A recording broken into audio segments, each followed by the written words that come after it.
call came on a Tuesday, which is already strange because my mother never calls on weekdays. She texts. Single word texts, usually. Fine. Or, okay. Sometimes just a thumbs up emoji that somehow always feels passive aggressive. So when my phone lit up with her name at 7014 in the morning while I was still in my car in the parking garage at work, I almost didn't pick up. I did though. That's the thing about family. You always pick up, even when something in your stomach tells you not to. We're doing a dinner, she said. No hello, no. How are you? Saturday. Your father wants everyone together. I asked what the occasion was. Does there have to be one? There was always one. We hadn't had a dinner in almost 2 years. Not since the Christmas before last when my brother showed up 3 hours late, drunk, and told my father that everything wrong in his life was because of how he was raised. My father didn't speak for the rest of the night. My mother cried in the kitchen and pretended she wasn't. I drove home at 9 o'clock and sat in my apartment and felt the specific exhaustion that only family can give you, the kind that sleep doesn't fix. But I said yes. I said yes because I'm 31 years old and I still haven't fully learned that my gut is smarter than my guilt. I should tell you about my brother first, because none of what happened makes sense without him. His name is Trevor. He's 4 years older than me, which means he had 4 more years with our parents before I showed up. And somehow that never translated into anything resembling responsibility. Growing up, Trevor was the one who charmed his way out of everything. Bad grades? He'd make the teacher laugh. Broken curfew?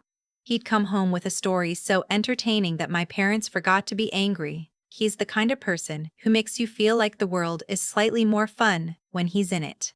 And then you wake up one day and realize you've been covering for him for 15 years, and you don't even remember how it started.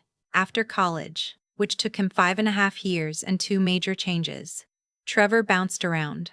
Sales jobs he quit. A food truck idea that lasted 1 season. A CrossFit gym investment with a friend that dissolved inside of 8 months. My parents always had an explanation ready. He's finding himself. He's entrepreneurial. He just needs the right opportunity. 2 years ago, Trevor married a woman named Christine. I'll be honest, I didn't know her well. She was friendly in a surface-level way, the kind of person who asks how you're doing but is already looking over your shoulder before you finish answering. She worked at a regional bank branch about 40 minutes from my parents' house. That detail matters later.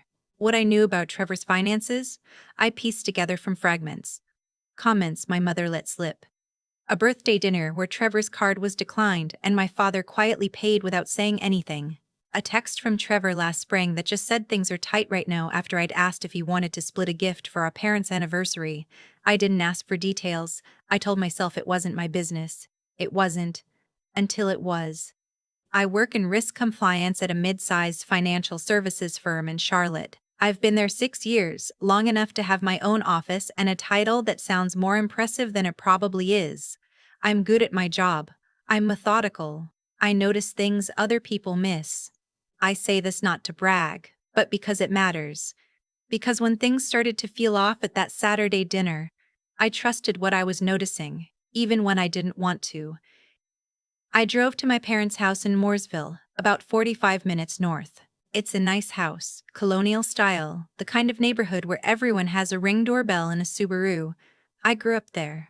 I know every creak in the floorboards and which drawer in the kitchen gets stuck in humidity and exactly where to stand in the backyard to get cell service when the Wi-Fi goes out. I pulled into the driveway at 6:15. Trevor's truck was already there.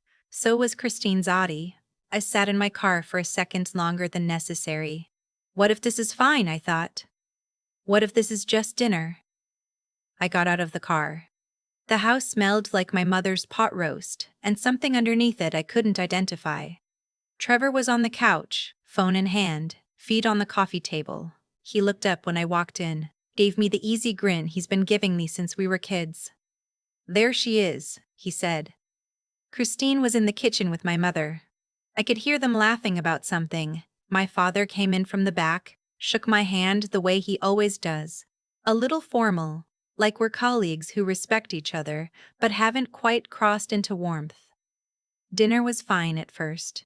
My mother had made the pot roast and her green bean casserole and rolls from the can that she's been making since 1994 and presents every time like they're a revelation. We talked about my aunt's knee surgery. We talked about the neighbor's new fence. Trevor told a story about a camping trip he and Christine took that was genuinely funny, and I laughed. And for about 20 minutes I felt something close to normal. Then my mother started asking about my job. Not the way she usually asks. Vague, politely disinterested. She asked specifically, what was my salary range now with my last raise? Did I have a 401k? And was I maxing it out? Had I looked into a financial advisor because apparently Christine knew a good one? Did I own my apartment or was I still renting? I answered the first two questions on autopilot before something clicked. My mother has never, in 31 years, asked me about my 401k. I looked at Trevor. He was very focused on his green beans. I looked at Christine. She smiled at me, bright and practiced. "Why are you asking?" I said. My mother made a small dismissive gesture. "Just curious. You're doing so well. We just wonder sometimes if you're being smart about it." I let it go. I shouldn't have, but I did. I told myself maybe I was reading into it. After dinner, my father asked us all to move to the living room. He said he wanted to talk about something as a family. The way he said as a family, careful, rehearsed, made the hair on my arm stand up. He had an envelope on the coffee table. He slid it toward me. "We wanted to do this in person," he said, "because it's serious and because your family and family takes care of each other." I opened the envelope. Inside was a document, a loan summary from a lender I didn't recognize. The balance at the top was $287,000. I looked up. "Trevor has had some difficulties," my father said. "The business didn't work out the way everyone hoped. There are some debts. The interest is compounding and we need to resolve it before it gets worse." I put the document down on the table. "What does this have to do with me?" My mother's voice went soft, the voice she uses when she's decided being gentle is more effective than being direct. "You're in a good place, sweetheart. You've been so responsible. We thought maybe you could help your brother get back on his feet." Trevor still hadn't looked at me. "You want me to pay his debt," I said. "A loan," my father said.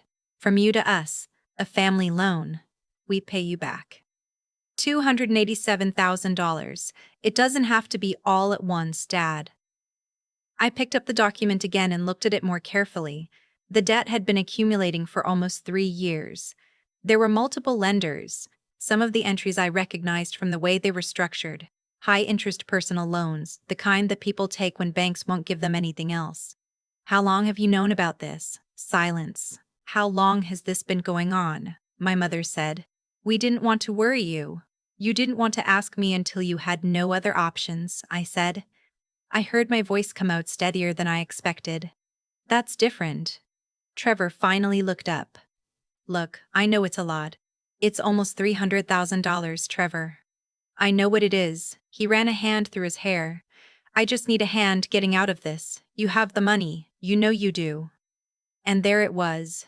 "How do you know what I have?" He glanced at Christine. It was quick, maybe half a second, but I caught it. I turned to Christine. Her expression didn't change exactly, but something behind her eyes went very still. "Christine," I said, "how does Trevor know what I have in my accounts?" "I don't know what you mean. You work at First Meridian Bank."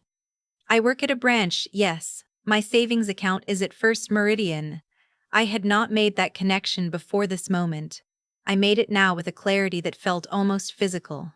"You pulled my account information. That is a federal privacy violation." My voice was still steady. "I don't know how." "That is a fireable offense. That is potentially a criminal charge." The room went very quiet. My father said, "Now, let's not. Did you know?" I looked at him. Then at my mother. "Did you know she did that?" My mother looked at her hands. That was the answer. I stood up. I picked up my purse and I picked up the document on the coffee table because I knew I was going to need it later, and I said, "I'm not paying this." My father's voice changed. The careful, rehearsed version was gone. "You sit down. We are your family and you will listen." I've listened. You have more money sitting in accounts than most people see in a lifetime, and you're going to let your brother drown. He made the choices that created this debt, not me. My mother started crying. Trevor said something I didn't catch. My father grabbed the document out of my hands. Or he tried to. I'd already stepped back, and then he picked up his wine glass and threw it, not at me directly. It hit my shoulder and the wine went across my sleeve and the side of my face. The glass hit the carpet and didn't break. For a second, nobody moved. My mother said, in a voice I didn't recognize, "Get out of my house." I looked at my father. He was breathing hard, and something in his face was, I don't know. I'd never seen that expression before. It wasn't anger exactly. It was something closer to shame that had decided to disguise itself as anger, which is, I've come to understand, a very common thing. I left. I sat in my car at the end of their street for a long time. My hands were on the steering wheel and the wine was drying on my sleeve, and I was thinking about Christine and the bank and my account and what it means when the people who are supposed to protect you use your most private information as a weapon. I was thinking about the document and whether I had photographed it before my father snatched it back. I had not. I was thinking about what I actually knew, which was Christine worked at the branch where my account was held. Trevor knew my approximate balance. The only way he could know that was through her. I drove home. I called my best friend from the road just to hear her voice. And I didn't explain everything. Just said my family is a lot tonight, and she laughed because she already knows this about my family, and she said, "You okay?" And I said I will be. I was angrier than I'd let myself seem at dinner. I knew that. I'd learned a long time ago that showing anger in that house just gave everyone something to react to, and nobody ever dealt with the actual problem. But sitting alone in my apartment, wet sleeve, heart going about twice its normal rate, I let myself feel it. They had planned this. All of it. The dinner, the questions about my finances, the document waiting on the coffee table. They had brought me into that house under the pretense of a normal family evening, and they had staged an intervention to take my money. And Christine. Christine had used her access at the bank to make sure they had leverage. She had looked up my accounts. She knew my balance. She had handed that information to my brother like it was nothing, like my financial privacy was a resource for their convenience. I opened my laptop and I looked up First Meridian Bank's compliance and ethics reporting line. It took me about 4 minutes to find it. I didn't call that night. I was too angry to be coherent. But I screenshotted the number and I went to bed and I made a list of everything I remembered, every date, every amount Trevor had referenced, every detail that indicated Christine had accessed information she shouldn't have. The next morning was Sunday. I went for a run. I made coffee. I called my grandfather. My grandfather is 78 years old and lives in a retirement community in Asheville. He is my father's father, and he is, in many ways, nothing like my father. He reads constantly. He asks real questions and waits for real answers. He's one of those people who has lived long enough to have stopped being impressed by things that don't matter, and that makes him very easy to be honest with. He picked up on the second ring. I told him everything. I didn't editorialize. I just told him what happened in order as clearly as I could. The dinner. The document. The question about how Trevor knew my balance. The wine. When I finished, he was quiet for a moment. Then he said, "I'm sorry that happened to you. Your father shouldn't have done that. None of them should have." "Did you know about the debt?" I asked.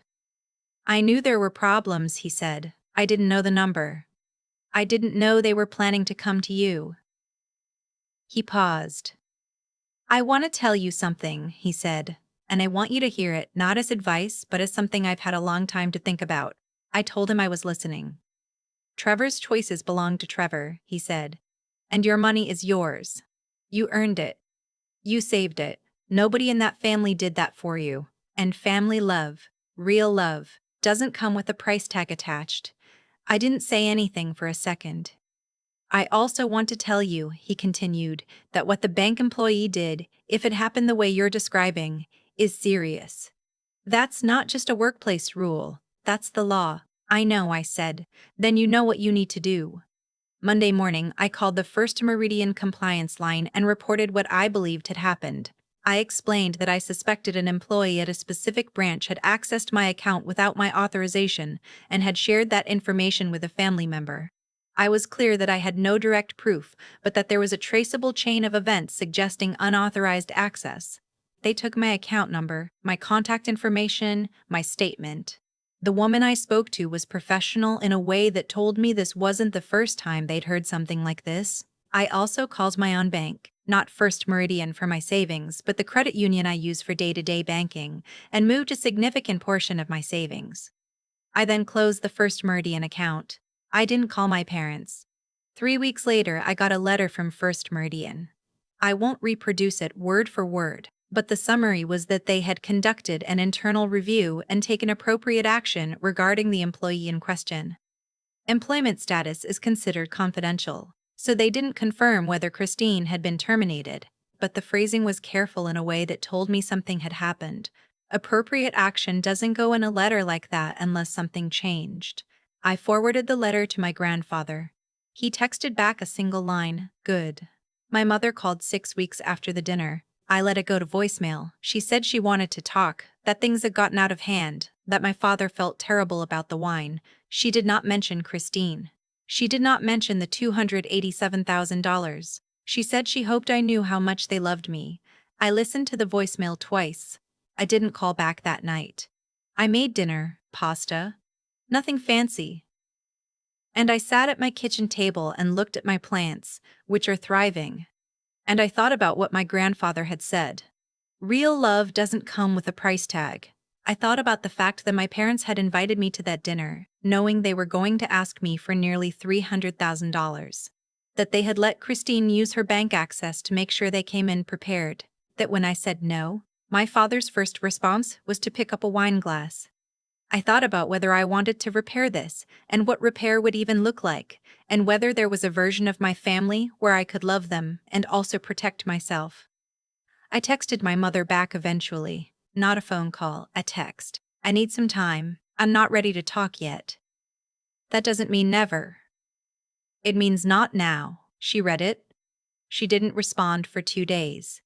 Then she sent a thumbs up emoji. Which is, somehow, very her. Trevor and I haven't spoken since that night. I don't know the current status of his debt. I know it's not mine to fix. And I know that knowing that and feeling that are two different things, and I'm still working on closing the gap between them. My grandfather came to Charlotte for a visit last month. We had dinner at a restaurant near my apartment, and he ordered the salmon and told me about a book he'd been reading. And at some point, he looked at me across the table and said, "You seem better." "I am," I said. And I meant it more than I would have a few months ago. "The hardest thing," he said, "is learning that you can love people and still say no to them." He's right. It is hard. I grew up in a house where love and obligation were the same word, where taking care of each other meant absorbing each other's consequences. Untangling those two things, love and obligation, has been the work of the last several months, maybe the last several years, if I'm honest. The dinner in Mooresville just made the untangling impossible to postpone. I didn't pay my brother's debt. I didn't let my family's crisis become my emergency. I filed a report with the bank, and whatever happened as a result of that is between Christine and her employer and the federal regulations she signed an agreement to uphold when she took the job, and I'm still here. My apartment, my savings intact. My plants thriving. My life, mine. Some mornings I wake up and I feel guilty for about 30 seconds. I let myself feel it. I don't argue with it or push it away. Then it passes and I get up and make coffee and I go on with my day. You don't owe anyone your financial security just because you share blood. You don't have to carry a debt you didn't create to prove that you love someone.